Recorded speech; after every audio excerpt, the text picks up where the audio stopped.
Thanks so much for welcoming me to participate in the conference, David, and to those of you who are watching or watching the recording.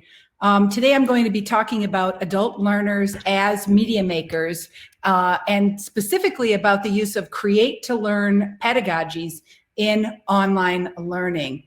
So I'm going to share with you kind of a case study of just one course that is something I've been working on for a few years. And through the lens of looking closely at this course, I'm going to make 4 points today. I'm going to talk about how, as an expanded conceptualization of literacy becomes normative, adult learners need technical, cognitive, social, emotional, and civic competencies. You guys have been talking about that all day.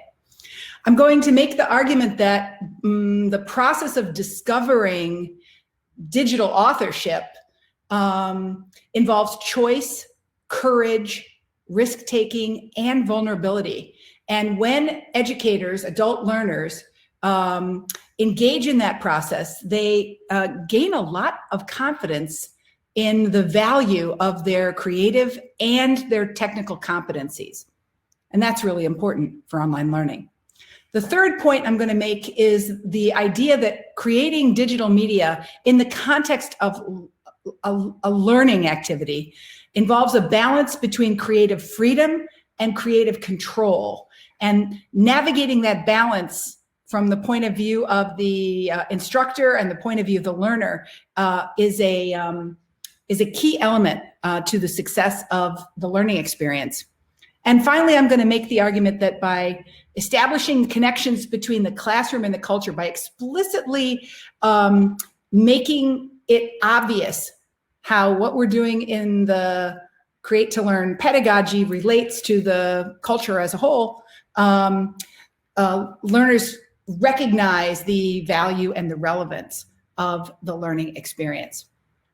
So the work that I'm doing is been about online learning for, I guess, nearly a decade, but I don't consider myself really part of the online learning scholarly network. Instead, I'm a part of the digital and media literacy knowledge community. And we emphasize that literacies are expanding, and in the process of those literacies expanding, it makes us think in different ways about reading and writing in relation to learning. So my work is really situated in that knowledge community. And another key pedagogical value of my work is about the idea that the internet and digital culture empower people as consumers and creators, where choice, agency, and autonomy support lifelong learning. And this really is a core pedagogical value to more than 30 years work in the field of media education. So that's the ambit of the knowledge community that I bring into this practice. When we talk about digital and media literacy, we build on the work of Paulo Freire to think about the spiral of learning that involves accessing, analyzing, creating, reflecting, and taking action. And that spiral of inquiry learning processes involves a whole host of new things, which is kind of complicated these days, as everyone sees all of these different competencies. And well, if you're a librarian, you might be focusing on the curation competencies. If you're coming from the background of liberal learning, you might focus on ethical reasoning, right? If you're an English teacher, you might hone into that issue of emotional response or collaboration or dialogue. And if you're worried about disinformation and propaganda, you're honed in right there on that issue of credibility analysis. So as the scope of these competencies are widened and deepened, we think the idea of thinking through those 5 learning processes helps to unify an expanding field. So essentially, the claim that as literacy gets bigger, learners have more needs is kind of exemplified by that last slide, right? That these competencies are cognitive, they're social, they're emotional, and they're civic. And educators have different levels of investment in some of these, right? Some educators are really invested in the socio-emotional competencies. Some are really invested in the cognitive competencies. Some are really invested in the civic competencies. But in so many ways, they have to be looked at as part of a unified whole, right? And so there's the tension for adult learners, how to look at the need for specific competencies while maintaining a broad understanding of how they all fit together. So I want to share with you the story of the context of this case study. I guess now it's been 6 years ago, we created the Graduate Certificate in Digital Literacy at the University of Rhode Island as a means to offer a postgraduate certificate to K-12 teachers, school, public, and academic librarians, college and university faculty, and media professionals. So 4 different kinds of adult learners to bring them sort of, the way we thought about it was to bring them into the 21st century, right? That's the way we thought of it, right? Let's bring them into the 21st century where they'll think more deeply about critically reading and writing a wide variety of texts that are available online, gain experience in composing using digital media tools and technologies, including those that bring together language, image, sound, and interactivity. Thinking about more on an epistemological level, how digital media, text, tools, and technologies reshape the nature of knowledge, how they affect personal and social relationships, how they alter organizational practices in the workplace, school, and community. You've been talking about a bit, David, with your colleagues today about that topic. We really wanted to foreground the development of people's collaborative competencies and thinking about how people could work across the sectors of K-12 education, higher education, librarianship, and media and media and journalism. We wanted to help people think across those sectors. And we really wanted people to think of themselves as change agents, as digital literacy leaders. And all of that involved cultivating habits of mind that basically make people deeply committed to being lifelong learners, not thinking of this as a one and done, but as a process they'll be engaging in for a lifetime. So this summer, we're thrilled to be able to offer the Summer Institute in Digital Literacy fully online. Until this year, the summer program had been part of the blended learning program offered for 1 week as a intensive 42-hour deep dive experience with the online courses happening in the fall and in the spring. But because of COVID pandemic, we decided to move our Summer Institute online, working in collaboration with the National Louis University in Chicago. And we'll have another great learning adventure and produce a lot of data to understand even more deeply doing professional development with 150 teachers in a week-long, fully online intensive learning experience. Stay tuned next year. But the structure of the certificate program looks something like this. You come to this Summer Institute for the first time. You take a fall graduate level course with Julie Quiro. She's one of the world's leading experts on online reading comprehension. You take a course with me called Digital Authorship, and then you come back the second summer. So over the course of that 12 months, this is a cohort of folks who are investing in building those competencies that I just described. Today, what I want to do is share with you some of the data that's coming out of the digital authorship course, right? Because I'm trying to understand more deeply the challenges and the sort of trajectories that adult learners experience as they take on the identity of being digital authors. One thing I have to say at the outset is that most of the folks who participate in our program self-identify as beginners. So here's a little piece of data here. When we ask people to describe themselves, are you a novice? Are you a beginner? Are you intermediate, advanced, or expert? As you can see, about half of them when they first come identify as novices or beginners. As they move through the program, it's really interesting. They're less likely to embrace the identity of expert. In part, that's because they understand the depth. They understand better the depth of what expertise really means, right? But they often, arrive to tier 2 still feeling very much like they are just beginners on their journey. So I thought it would be useful for me to talk to you a little bit about the course structure and design. Lots of people have asked me about this over the years, and it certainly is a unique course structure. You're looking at a screenshot of the outward-facing part of the website, and I'll just put a link to that here for you because we really embrace the idea that authorship is a public activity, and so all the work that students create for this course are published on the public website. This is we're using the tool called Notion. Notion is a really great, it's like the newest, latest, coolest kind of wiki, and we really love it. But then I also thought it would be useful for me to show you a little bit about the way in which we think about platforms and technologies in relation to the inquiry process. So I'm sharing with you, let's see if I'm actually sharing with you. I think I am sharing with you the syllabus for this course, right? Beautiful. A little learning curve, like everything. So you can download the syllabus and take a look, but I want to call out your attention to two really, I think, things that are especially important for this audience. One is what some of the values are, right? What some of the values of the course are.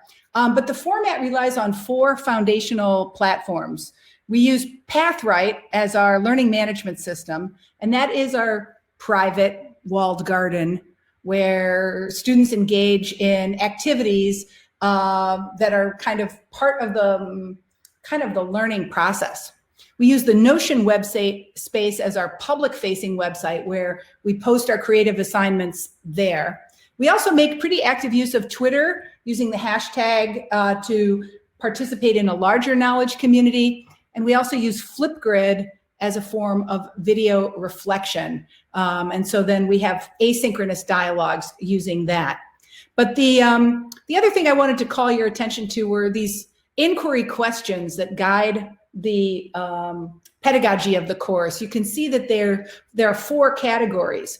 We start with thinking about authors and audiences. What is digital authorship, right? What's digital identity? We then think about some of the contexts in which digital authorship occurs and some of the ethical issues around representing information and knowledge, especially in social contexts. We take a deep dive in copyright and digital learning to help us understand what it means to make transformative use of copyrighted work. And then we end by focusing on this idea of digital learning for a lifetime. So that is the sort of set of questions that really guide our program. And now I wanted to share with you a little bit about sort of the spark of curiosity that starts the course off. So to show you that, I want to show you this one, video number 1. Let's take a look. Welcome to EDC 534, part of the Graduate Certificate in Digital Literacy. I'm Renee Hobbs, and I'm your instructor and guide for this fully online graduate level course. In 2020, the concept of digital literacy continues to evolve and change. Educators are struggling with the question of how to prepare people for an unknowable future. We can define literacy as the sharing of meaning through symbols. In daily life, we recognize that people share meaning using a wide variety of creative forms. In a participatory culture, we are readers and writers of the world around us. This semester, we'll be exploring the power of create to learn pedagogies. I'll be inviting you to think deeply about your own identity as a digital author. At our class website, you'll be sharing some of the creative work that you produce for this class. At our Pathright Learning Management System, we'll access the readings, the videos, and have the private discussions between the class members. Of course, we'll be exploring the power of Twitter for learning, research, and inquiry.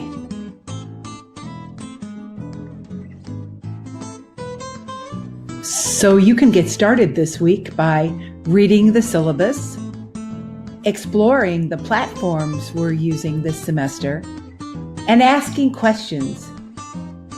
I'm looking forward to learning with you this semester. Thanks for joining our class, and we'll see you next week. Bye-bye.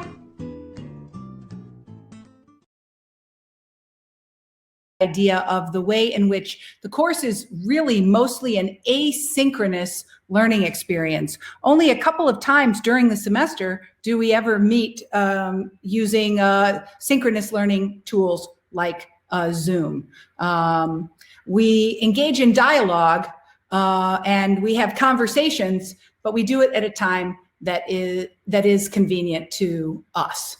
So I wanted to continue to talk a little bit about this idea of a really interesting phenomenon that happens every single time in this course, and that I've documented pretty nicely through a lot of different kinds of data.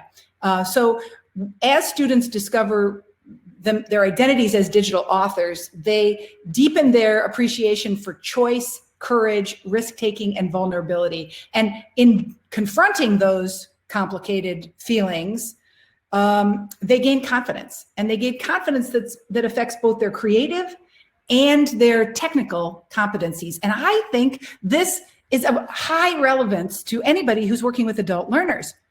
Unlocking people's confidence by tapping into their creative competencies and helping them discover their public voice unleashes a lot of energy that can be applied toward developing technical skills.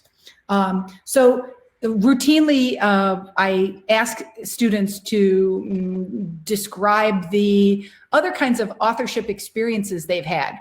Have they maintained a journal or a blog? Have they selected and shared images and music and content with their social media audience? Have they engaged in creative writing? Have they interviewed someone to gather information?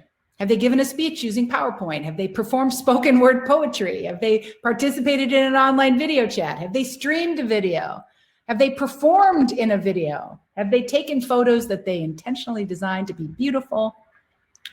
This helps me understand the background that people bring to the enterprise. And it reminds them that we're not just talking about technical competencies, we're talking about creative competencies. Most of my adult learners place themselves on the emerging end of this spectrum. When they begin the course, many of them have not done many of these tasks. These tasks are not identified with the practice of being a librarian, or the practice of being an elementary school or secondary teacher, or the practice of being a college professor. So they often identify as novices, and the process of the prospect of being a digital author kind of scares them. So these three themes emerge consistently over the last 5 years. They're afraid of becoming a digital author because they might be misunderstood. They're afraid of becoming a digital author because the tools, they're never going to be able to master those, right? Notice the one quote, I feel like as soon as I master one, it changes. I bet there's some people in this audience who might feel that way from time to time. This overwhelms me to the point that I sometimes just opt out from even trying, right? So while that fast learning curve really works for Silicon Valley, it's a challenge for mere mortals, right? And of course, more profoundly, the fear about becoming a digital author is rooted in this fear of not being good enough, right? So this sample of writing, while it intrigues me, it also terrifies me. Am I smart enough? Am I good enough? Am I going to be relevant enough? So these fears are really important, and I have to acknowledge them as part of the learning process. Now, it's also the case that these adult learners recognize that great things could happen as they develop their digital authorship competencies. They know they could become more confident, they know they could connect with a wider audience, and they know they could learn. So balancing the fear and the potential benefits is a part of the pedagogical strategy of this course.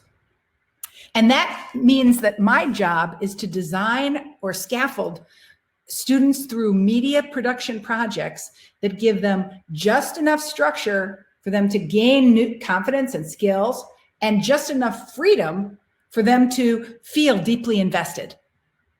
How do I do it, you might ask? Okay, well, let's talk about that. So Scaffolding the Create to Learn Pedagogy, this is the subject of my book called Create to Learn, published by John Wiley in 2019, really involves in thinking about these stages: accessing and analyzing, creating and collaborating, and reflecting and sharing. So during the first month of the semester, we're practicing in very small, granular ways analyzing media, right? Learning to annotate documents using, for example, Kami for Chrome, learning how to annotate video, right? Learning to think about the relationship between learning in the classroom and learning in the real world, and exploring lots of resources that show us the power of digital learning. They then begin to create small projects at first, but then two larger projects. And I want to talk a little bit about those. You can see that my philosophy is they're doing lots of little things instead of just a few big things. And the little things are like building some strength there. And all the time, as they create, they're reflecting, right? They're reflecting on their learning, and they're sharing their learning with the world. So I've tried a lot of different kinds of Create to Learn projects over the years. I've tried screencast analysis and digital storytelling and collaborate and explain and build a website and analyze a YouTuber. And today I just wanted to show you two examples. We'll take a look at a screencast analysis, and then we'll take an example of digital storytelling. And some of you, I think, are probably familiar with the digital storytelling example, but I'm going to show you a very low-tech version of it. And I'm not sure how familiar you are with screencast analysis, so I think it's important to start with that one first. This is a core Create to Learn pedagogy of media literacy, and it looks something like this. This project is on Francina Simone. She's a booktuber that I learned about from an article in School Library Journal. She focuses on issues in YA literature with a respectful and humorous spin. She's produced 150 videos since March of 2016, and her views range from a couple of hundred to 81,000 for her most popular video about representation. Representation and diversity are big topics in her work, and this is something that has resonated with me throughout this class. The idea of people who don't fit the standard that we're used to seeing in the media changing what the face of the media looks like is very powerful. Francina is a large, millennial, Black woman, and she speaks from all four places with confidence. While she discusses little of her personal life, her identity is at the forefront of her work. I chose to focus on one of her book review videos because it was about The Cruel Prince by Holly Black, a book which I happened to be reading at the time. There are several ways in which her reviews shine. Her focus is young adult fantasy, and she draws connections between fantasy tropes and real life. And you're just like, how realistic is that? Like, where is the sociopath in this person? And Jude is like my favorite sociopath. Like, Girlfriends is a poster child for what it's like going down the road of someone who makes a lot of bad decisions for a lot of good reasons and is learning how to live with those things. Very rarely do we get characters like that in YA. And I love how dark it is and how her bad decisions or what she does isn't romanticized. It's not excused. She doesn't even excuse it. And I think that's where the problem comes in. This is a project where the learner, the adult learner, has looked very carefully at a YouTuber. She has started to notice some patterns in the characteristic features of this person's work, and she's situated herself in relation to that YouTuber, and she's making her first YouTube video. It's really just a glorified set of, it's a slideshow, right? With a voiceover, right? So technologically, it's not very complicated, and it's not very pretty, but she does her best to communicate some of the core values that she understands as she's in this course, ideas about representation and identity. Now I wanted to show you another example. This is a more traditional kind of digital story. And the digital story is number 12. It's only 2 minutes long, but I think you're going to enjoy it. Created very, very simply with Adobe Spark.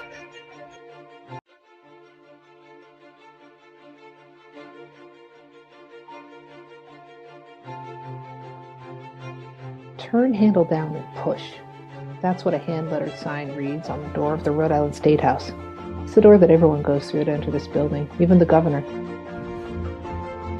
The State House is sometimes called the People's House because it belongs to all of us. But it doesn't always feel like my house. I wonder how it will feel as I visit today.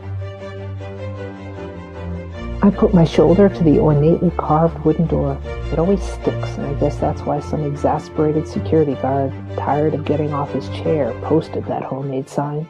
My phone, car keys, water bottle, and snacks are in a canvas bag that goes on the belt to be scanned. I look around the rotunda and catch sight of a small group of women dressed in red t-shirts just like the one I'm wearing. I exhale the breath that I didn't realize I was holding. I smile, wave, and join the group, shedding my coat to reveal a bright red Moms Demand Action t-shirt. We are advocates for common sense gun laws, and we come to the Rhode Island State House often to talk to lawmakers. We try to persuade them to take action because our children and communities deserve safety. There are long nights of hearings, bullying from some Second Amendment supporters, hard benches, and slow progress toward better gun laws that is so incremental that it sometimes feels like no progress at all. But if every day kids are brave enough to go to school where they fear shootings, and women are brave enough to leave their armed abusers, then I can be brave enough to go to the People's House, turn the handle down, and push.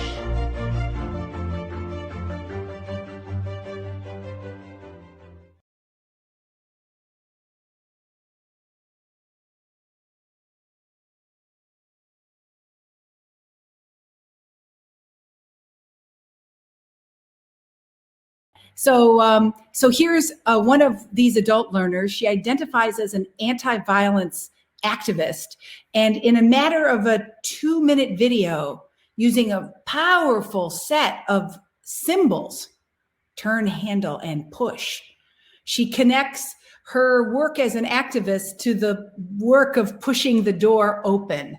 She uses the simplest of technologies. Adobe Spark it's a set of still photos with a voiceover, but it's a very, very effective piece of communication. And of course, her confidence and her sense of agency was off the charts as a result of creating this work. And in some ways, her capacity and curiosity to want to learn accelerated because the course connected some professional goals she had for herself with some civic goals that she had for herself as an anti-violence activist. So digital storytelling and screencast analysis are scaffolds that enable beginning learners to create and learn using digital technologies, but with a format that is got enough structure that projects can be done, with limited time and limited resources. So when teachers themselves get the opportunity to do this work, they start immediately seeing the connection between what happens in the classroom and what should happen in the culture. And so that's really my concluding point here. I want to show you just a couple of minutes of a very interesting project. This project was created by Julia Ferrar. She is an academic librarian at Virginia Tech University in Blacksburg, Virginia. A year ago or so, she was made responsible. She was officially designated the digital literacy librarian. And the provost of the university basically asked her to figure out how to bring digital literacy competencies to the whole university. And for the final project, adult learners had to create 2 work products. They had to create one creative project with a certain set of scaffolding and some limitations. And then they had to create kind of an explanation video. We called it an Ignite video, in the sense that it had to be encapsulate the sort of philosophy and rationale of their project and connect it to everything they'd learned that semester. Really, really fascinating. So I'm just going to show you a couple minutes, not of the project she created, but of her explanation of the project she created. So let's take a look at that now. That is video 15. Hold on here. I think that's video 15. As digital literacy educators, we don't always get to interact with all the learners on all the topics we would like to. We're limited by time, competing curriculum priorities, and right now especially by distance. Educational videos, of course, are one way that we engage with learners more flexibly. But in the past, I've struggled to capture the nuanced and personal nature of digital literacy in a traditional video format. For my final project in EDC 534, I've explored the reaction video as an alternative. Learning from digital authors on YouTube, educators can reimagine educational videos and even reach a large public audience. Reaction videos are a popular YouTube genre where the creator or host, who is often an expert of some kind, reacts to and reviews an event, piece of media, or other content. Some examples include a musician or vocal coach reacting to a piece of music, animators reacting to movie special effects, or a lawyer reacting to legal issues in popular films and TV shows. Reaction videos can vary widely in production quality and length, but include some common features. These include the use of picture-in-picture video, direct address to the audience, and a setting that matches the identity of the reactor. Reaction videos are appealing because they offer expertise in a very approachable way. Viewers get to witness the content and emotions of the reactions in a way that feels authentic and natural. For example, in this video from Bon Appetit, professional chefs review cooking scenes from movies. They often point out problems or things that just don't make sense in how the cooking is represented. These chefs are clearly framed as experts, but as very approachable ones. As viewers, we get direct access to their exasperation, surprise, and delight as we watch the same clips they do. The balance of expertise and accessibility that makes reaction videos so watchable also makes them an effective teaching strategy, and especially a useful strategy for digital literacy because format can mirror content. To test this idea, I created a reaction video that teaches digital literacy concepts and practices through the lens of my reactions to my husband Trevor's Google results. While watching the video, viewers are introduced to strategies for shaping an online presence, including using keywords to optimize search results, using the same photo across multiple platforms, or building a portfolio or personal website. But instead of having these lessons spelled out, viewers get to discover along with us as questions and concerns come up naturally. They get to see our surprise, delight, and confusion, and even share it. I think that these emotional aspects are key to the reaction video genre. I find these kinds of videos appealing when the humanity of the person doing the reacting is front and center.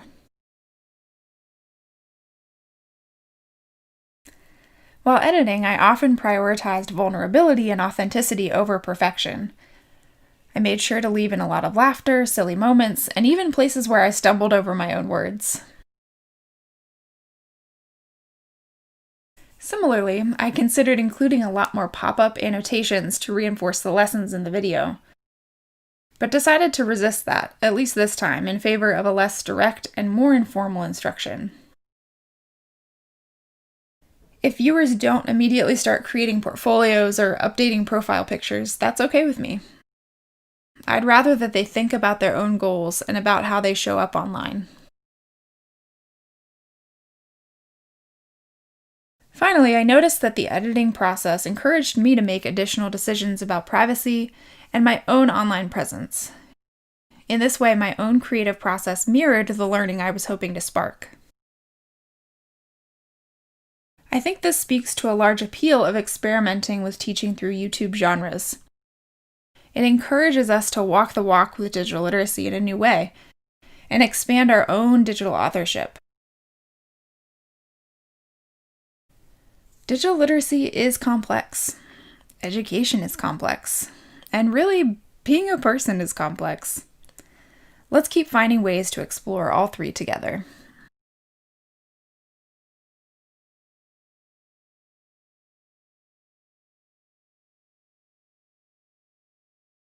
Human response to yes, I think my mic is working now. Yeah, so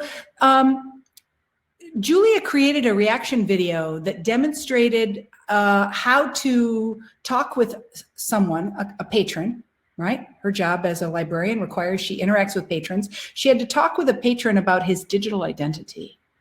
And she did it in a very playful way. And this video actually introduces 6 or 7 big ideas having to do with helping people be responsible with their digital identity and understand what is out there online about them and how to protect their privacy, but in a super playful way, a way that was informed by her close look at the work of YouTubers.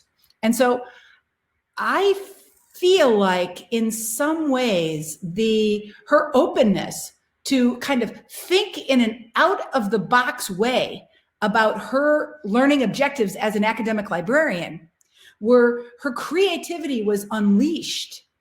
And in taking the risk, right? Trying to make a YouTube style video, an academic librarian trying to make a YouTube style video, this is a risk, right? In taking the risk, she ramped up her competencies and she ramped up her confidence as well. So this chart that I'm showing you now is kind of like a synthesis of what my approach to online learning is like in relation to media literacy. How I use digital, free and open source digital tools to help people access, analyze, create, reflect, and take action. I feel like the superiority of these online tools is becoming more and more evident as I help adult learners discover their agency as media makers, and media makers in the service of learning. Of course, some of the data that we've been getting out of the program are really exceptional. Here you can see when we ask them to compare our program to all other professional development programs they've ever experienced in their career.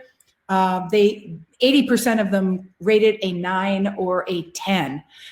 We know it's a transformative learning experience. And in some ways, we continue to discover the power of create to learn pedagogies as a way to move away for real from that transmission-based model by positioning learners at the center of it all. Thanks very much. And I guess now, David, we have time for Q&A. That was fantastic, and we do have time for Q&A. So if you want to type questions into the chat, or if you really want to ask live, we can arrange that as well. It's in the chat. So we'll see what questions people have. I had one that actually came up when we were first talking about the fear people had if they were getting into digital authorship.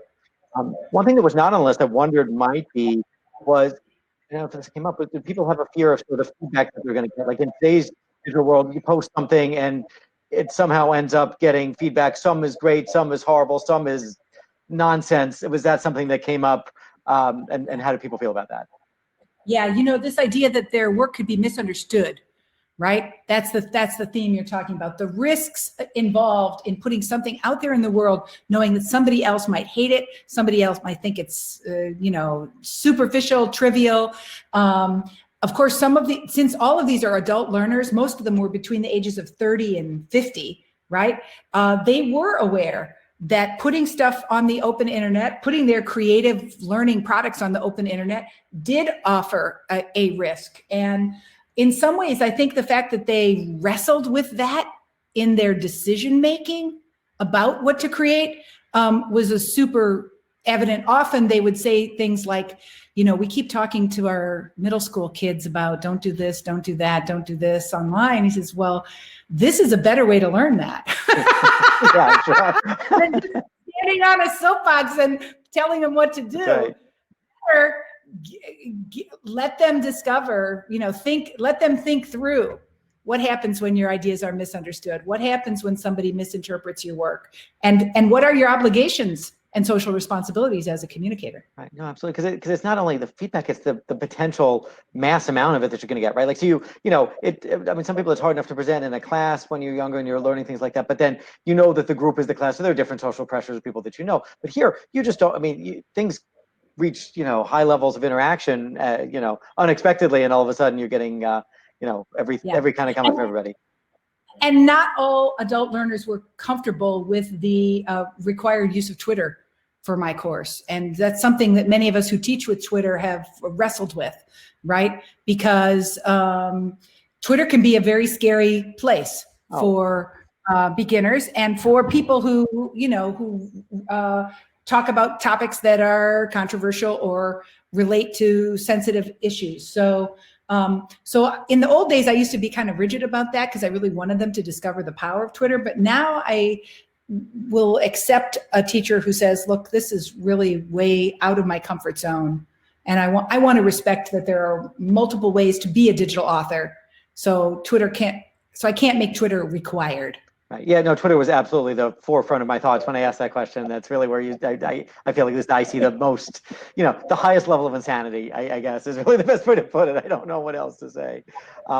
Did you feel that then people chose, were there some people who chose to intentionally be provocative because of the audience and some who chose to intentionally be not provocative, or was it kind of just a little of everything?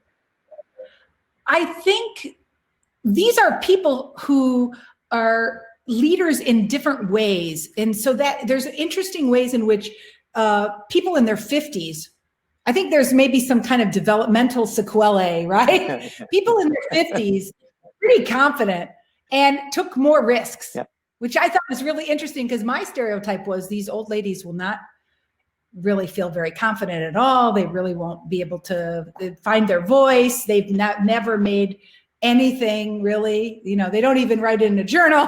Right? So I had stereotypes like, these older learners, they will really struggle with it. But it turned out that they were pretty comfortable in their own skin. So one lovely lady made a how to bake a bang bang cake. And it was a how-to video, like a cooking video, how to make a bang bang cake. But it was really a story about love and forgiveness, right?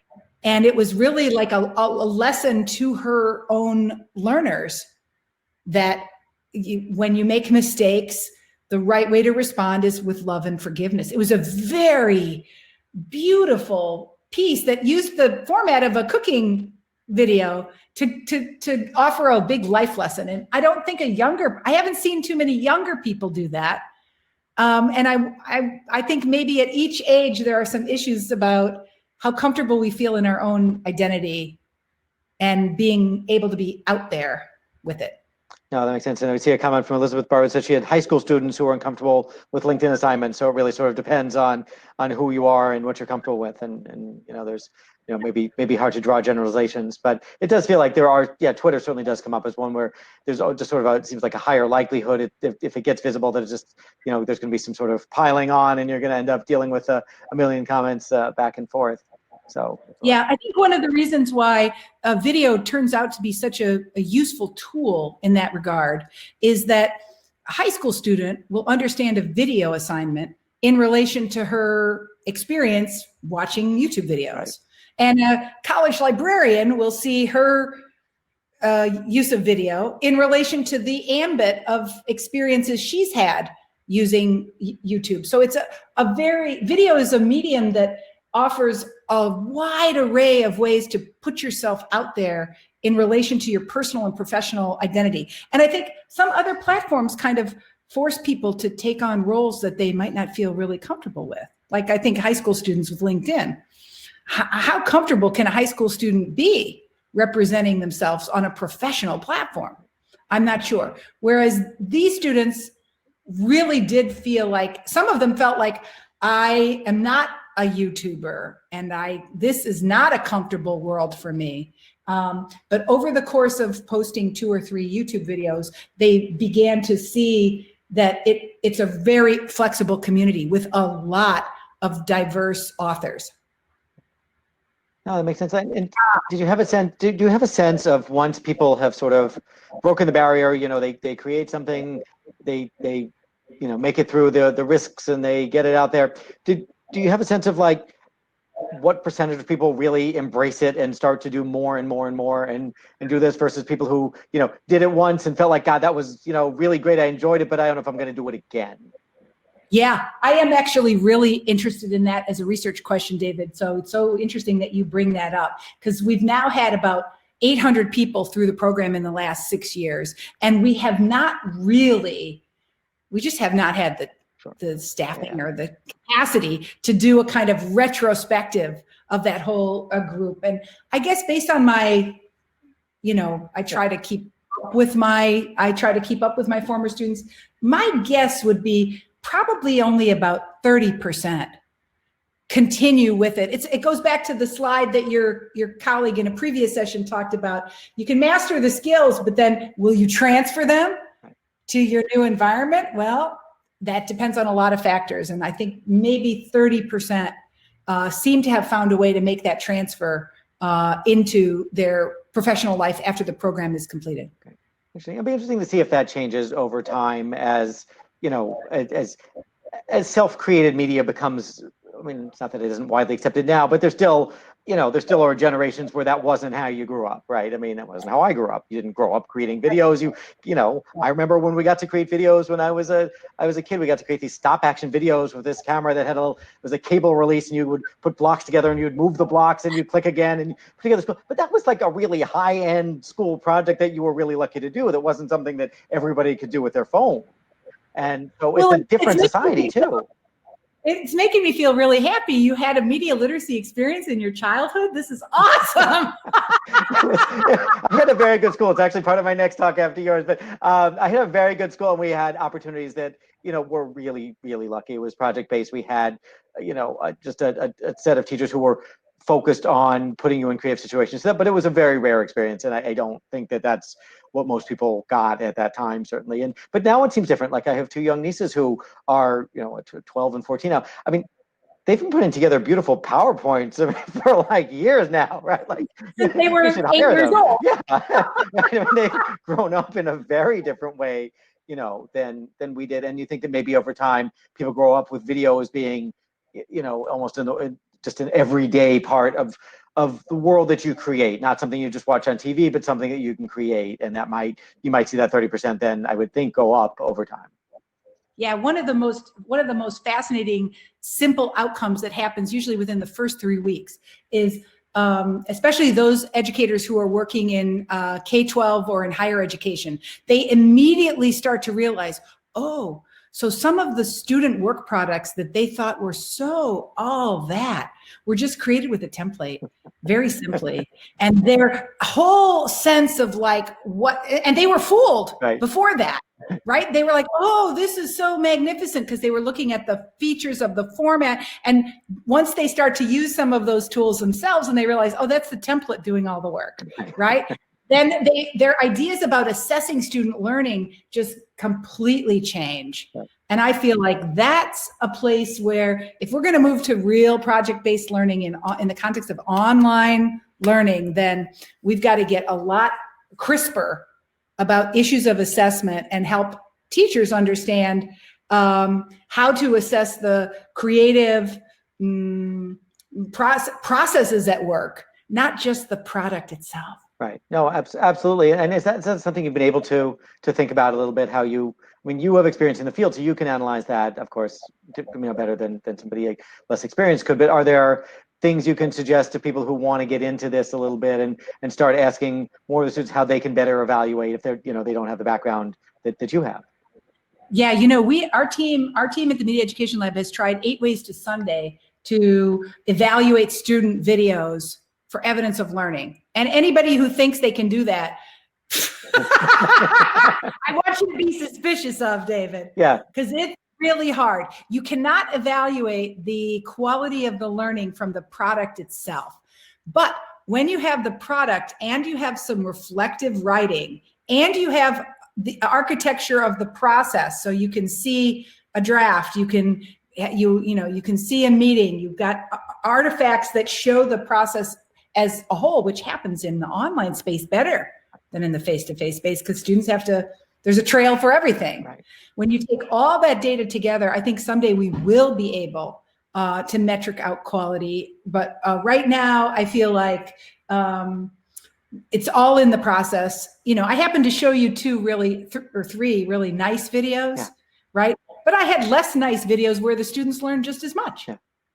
Yeah. Right? Oh no, absolutely. And it depends, and it's unfair to evaluate people solely on certain skills they might have and not others, right? Like I teach a class at Columbia on e-learning design, and what they do as the class project is design first a proposal with some sample screens, and then take it one level deeper, some kind of online learning product that would help an organization improve performance. Okay, so it's really pretty much that general. Pick what you're interested in, pick content that design something that it might be a course, it might be just-in-time performance board, it might be a little of each, it might be mobile, it might be anything. Do what you find interesting. But it is always a challenge for me when I'm looking at those products, because some of them look like they are done professionally, and some of these students simply just have those skills, right? I mean, some people just have those skills, and it's always a challenge to evaluate fairly. Some I'll see things that are just wireframes. They only have to draw wireframes. That's all I ask, right? We do this internally at my company. We draw wireframes before they go to a client, right? And so, but I can look at those, and I can look at those. It's always still, it's like, wow, this is really a great structure. It's just wireframes. Somebody else is doing something that you have to see beyond the surface, and I can do that with my background, and also with my background coming from years of doing these kinds of wireframes. But it is always it always catches you, and you're sort of struck by like, this looks like this looks like this is done by professionals. And sometimes it's that they have the skills, and as you point out, sometimes it's that people start with something that they downloaded. So sometimes then you kind of realize or someone leaves some content in that wasn't really like, well, wait a minute, what's the part of your course that talks about that? And then you realize that their students actually came from a template and they hadn't changed all the text. So there are ways. That's not what I'm looking for. What you're looking for is trying to look for the true value, look for the thinking behind it, look for what kind of product it could be as much as what it is, and at least in my situation. Yeah, it's partly why I put such a big emphasis on copyright and fair use and transformative use, because the course gives a very clear message. Remix is powerful, and build on the shoulders of giants. That's what creating new knowledge involves.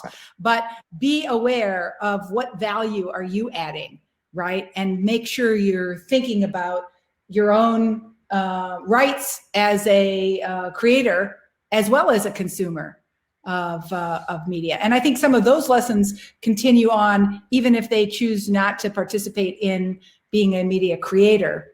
when the course is over. Yeah, no, I would think so. And I would think it would also just help them fully appreciate and understand the value of creation and the difficulty of the creative process, right? Like, I mean, it's, no matter how successful anybody is at I don't think I've ever met anyone who's successful at creating anything who thought it was easy.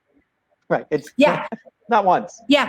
There's a really great quote from one of the founders of the media education movement in England. Her name was Carrie Bazalgette, and she was the head of education for the British Film Institute for many, many years.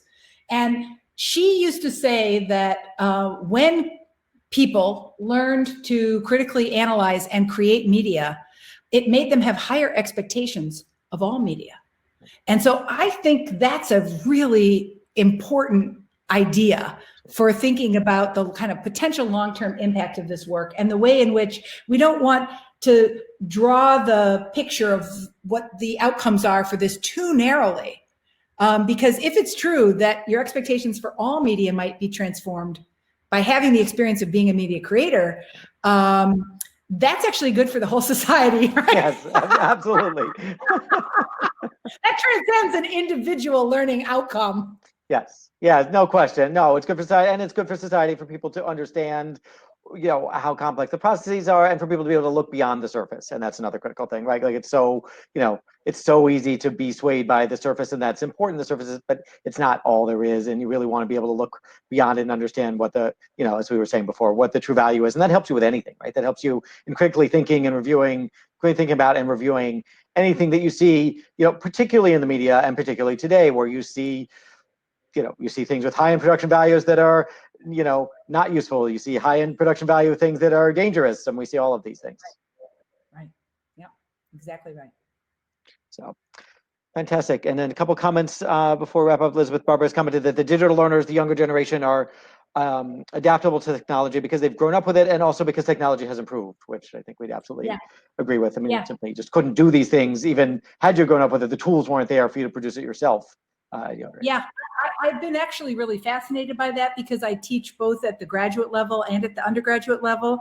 And although it is really true that the younger generation has grown up with these tools, what is fascinating to me, so I've got old ladies who are 40 and 50 years old, mid-career professionals, right? Adult learners. And then I have like 19 and 20-year-olds, right? And what I think is really interesting is that the culture of social media has created for most of the undergraduate students today this hyper vigilance about representation and representation of the self, right? And identity. They're so fearful, locked in to a bunch of stereotypes about how they should look, how they should talk, how they should act, that they face much more hurdles in trying to represent themselves through media than older people. And I think that's kind of ironic, because like Elizabeth says, these are people who've grown up with this media. Then so what are they, why are the issues of representation so narrowing their sense of what's possible for themselves as communicators? So that I'm struggling with. I have not written a paper about that because I don't understand it well enough, and I'm troubled by it. Yeah, no, I would think part of it might be, just a guess would be, part of it might be the permanence of things, right? So, you write, I grew up, you write a paper for school, and the teacher reads it, and a couple people read it if you choose to share it with them, and maybe that's it, and then it goes away. It's not part, it's not in your permanent HR file, right? And everything now kind of is, and that's a different level of pressure than than maybe we had with before everything was so public. And that, I think, might be connected, the ability to create media is sort of connected to the public nature of everything, and the inability to sort of, hide anything. Once it's out there, it's out there. And you say something silly, when you're 18 online, and, you're 28, and it's still going to be there. Yeah, it's true. So. Well, good. Well, I think time to wrap up, and it's been great having you. So I hope you stick around for the rest of the conference. Thank you so much for your presentation. It's been great talking with you. So Renee, thank you again. I really enjoyed it. Talk to you again. Bye-bye. All right. Bye-bye.